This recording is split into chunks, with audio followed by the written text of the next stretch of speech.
Hi, you're sitting here now with Andrew Norman D'Angelo and my very first ever podcast. And we're going to be calling these Wine with Andrew. But we're sitting here today with my nephew Storm D'Angelo, who is my brother's son. And unfortunately, Storm is not 21 yet, so there's no wine in this particular episode.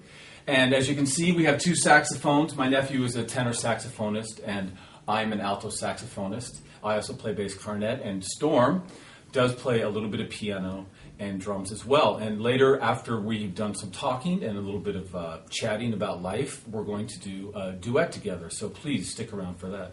And so I thought we'd have a little chat with Storm about young people and music and young people in jazz. Do you want to say anything, Storm? Yeah, well, young people in jazz, there seems to be a giant influx of very talented musicians, especially that I've been playing with, like Eli Rojas is an amazing young drummer who I got to play with at the I-Beam camp this week. And I just keep finding all these fabulous musicians that are like 16, 17 and just seem to be like so talented and like they could go so far. And it seems like it's very, I don't know, it just seems enlightening in a sense because there are a lot of, yeah, I mean... Eli, he mentioned Eli Rojas. That is Marcus Rojas's son, actually. And Marcus is a very, very, very good tuba player. And I'm sure some of you have heard him. If you haven't, after this podcast, go and Google Marcus and check out some of the recordings he's done. So you said you met Eli, who's a drummer, who's also your age. He's 16, right? Yeah. You met him at a camp that you're doing at this place called I-Beam, which is a rehearsal studio, teaching studio here in Brooklyn in Park Slope on 7th Street. A great place. And the person running that, his name is what? Brian Dry. Brian Dry, and he's a great trombone player. He plays in my big band. You should check it out. Brian Dry was running this workshop with you every day for 2 or 3 hours a day at I-Beam. And I think it's called Ensemble Week at I-Beam or something like that, right? Yeah. And you were able to do that because your father basically paid your way to come to New York. Storm lives in Seattle, and funded your trip and supported you in this, right? Yep. I think it's really important that parents are 100% behind their children's artistic endeavors. Whether somebody's child feels like they're going to go on and become the greatest, living flute player or tenor saxophone player or whatever, or not. I just think that in general, artistic expression is underfunded and undersupported here in the United States. I travel quite extensively around Europe, and it's always amazing to me the talent that I see. Like Storm brought up those young people, how much talent there is, young talent in the U.S., and how much of it isn't supported either by government funding or by local arts councils. Yes, there is support, of course, but I think there could always be more. And in this case, it was private funding through his father, and I think that's really wonderful that your dad was able to help you out and bring you over here, right? Yeah. One of the best experiences of my life, bar none.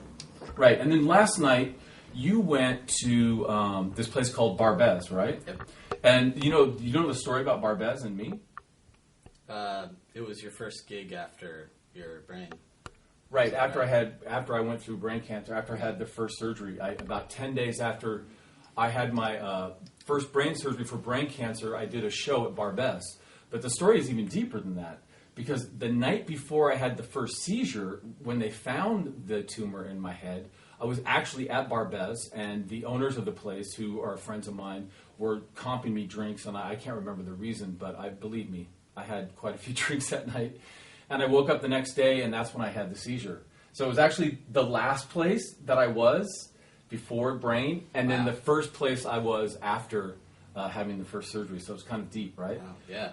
So you, Storm, you went to Barbès with this alto saxophonist Matt Dario, right? Yeah, I met him there. Right. I met his son Gabriel also at I-Beam camp. He was there for the first couple of days, and then he had to go to his job, sadly. He's a great guitarist as well. Yeah, but I met Matt there, and then there's this,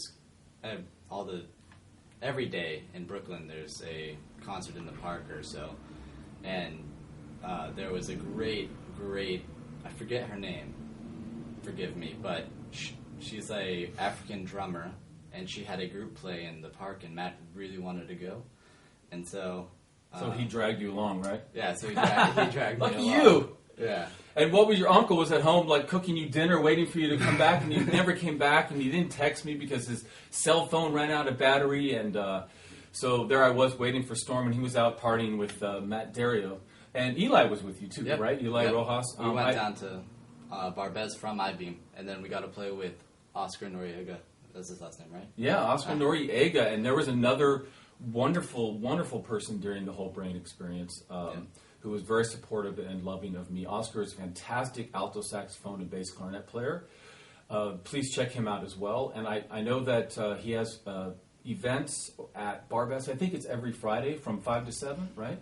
Yep, for July, I believe. I don't know about August, though. Okay, so just a month, so it's probably over now. It's over now. It's July 2011. It probably was the last Friday that he'll be doing it. One thing you said is that there's a concert almost every day in Prospect Park. Yes. I just want to clarify that that's not the truth. It's Yeah, actually it's called Celebrate Brooklyn, and that is one wonderful aspect of actually of this neighborhood in Prospect Park in the general areas. They do concerts Thursday, Friday, Saturday. I think sometimes on Sunday. Producer Theodore, is that true? Is it sometimes on Sundays too? Sometimes, I yeah. think so.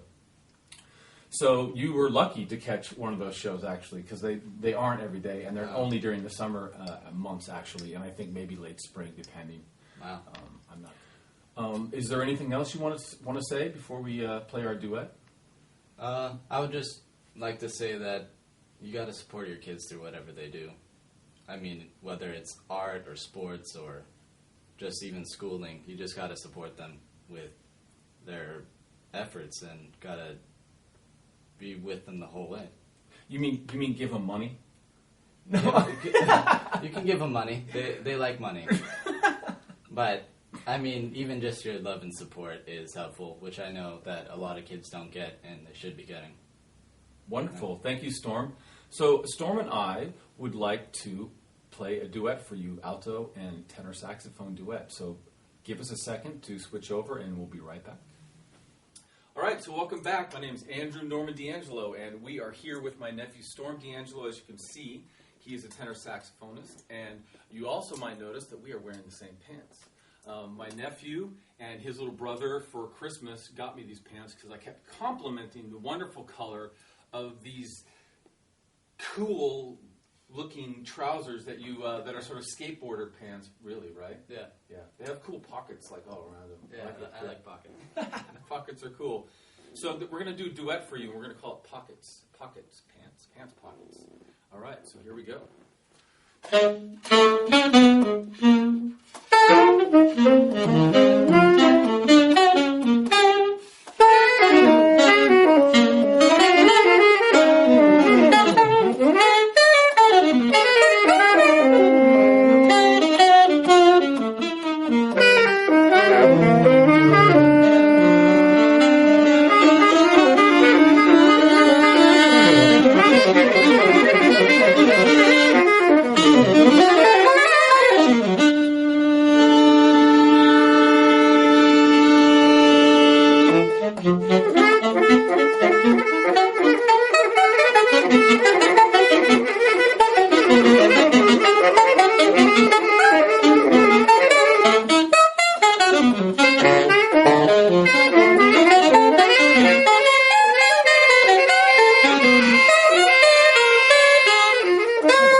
Pockets.